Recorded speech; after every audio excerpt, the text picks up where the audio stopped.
Bismillahirrahmanirrahim. Assalamualaikum warahmatullahi wabarakatuh. Salam sejahtera untuk kita semua.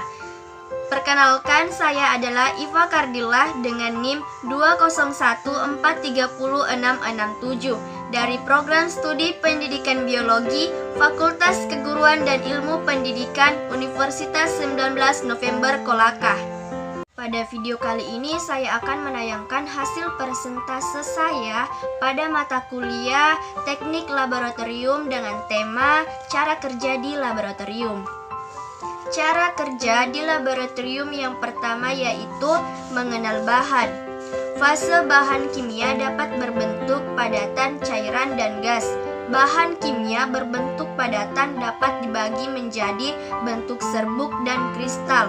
Bentuk cairan misalnya semua pelarut organik, dan bentuk gas misalnya NH3, CO2, dan H25. Berikut ini adalah tabel contoh bahan kimia dengan fase yang berbeda-beda. Dapat kalian lihat di situ ada yang bentuk padat, ada yang cair, dan yang terakhir ada yang gas.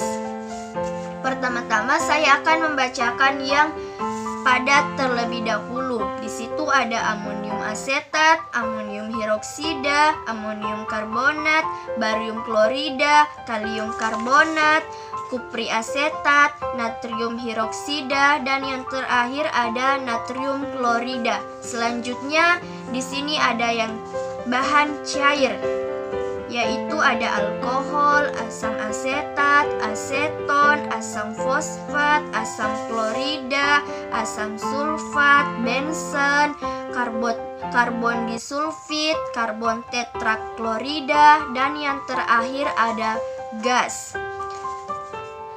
Gas di sini ada amoniak, fluor, formaldehid, hidrogen disulfida, klor, nitrogen dioksida, nitrogen oksigen, dan oksigen.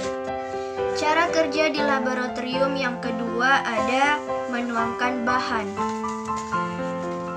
Setiap akan mengambil bahan kimia, terlebih dahulu haruslah membaca label dengan teliti agar tidak terjadi kesalahan.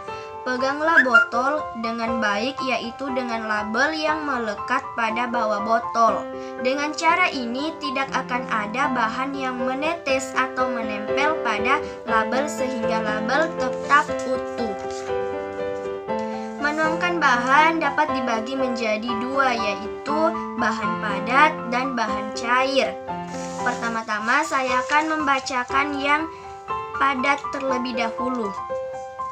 Teknik mengambil bahan padat dapat dilakukan dengan cara sebagai berikut.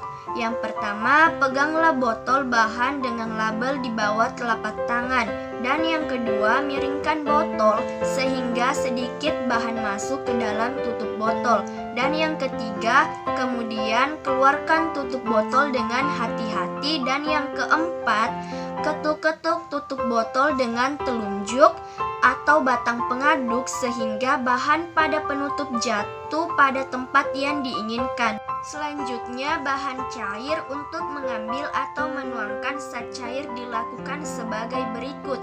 Pertama, baca label bahan pada botol dengan teliti agar kita yakin akan bahan yang diambil. Dan yang kedua, peganglah botol sedemikian rupa sehingga label botol terletak pada telapak tangan. Hal ini mencegah terjadinya penetesan bahan cair pada label. Dan yang ketiga, basahi tutup botol dengan bahan yang di dalam botol dengan cara botol dimiringkan. Hal ini dilakukan untuk mempermudah melepas tutup botol. Dan yang keempat, jika akan menuangkan, buka tutup botol dan jepitlah tutup botol di antara jari. Dan yang terakhir, kelima, tuangkanlah bahan cair dengan bantuan batang pengaduk.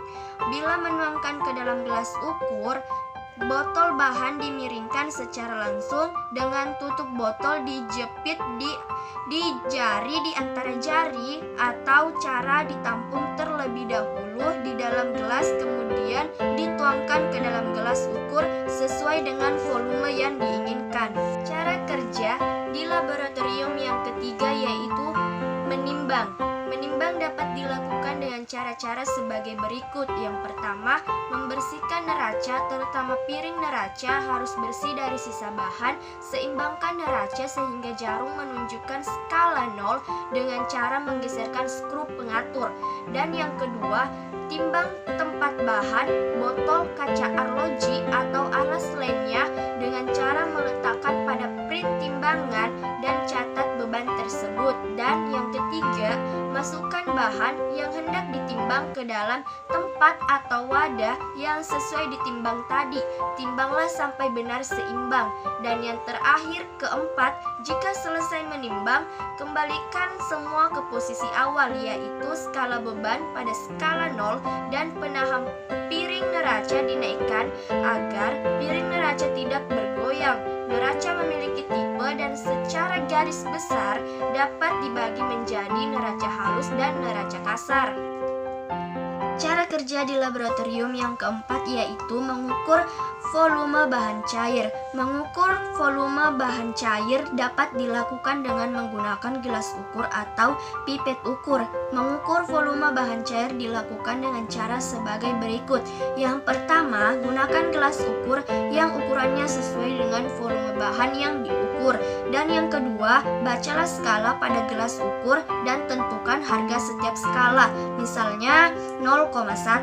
Dan yang ketiga, isilah bahan ukur dengan bahan yang diukur volumenya. Dan yang keempat, bacalah skalanya sesuai yang diinginkan.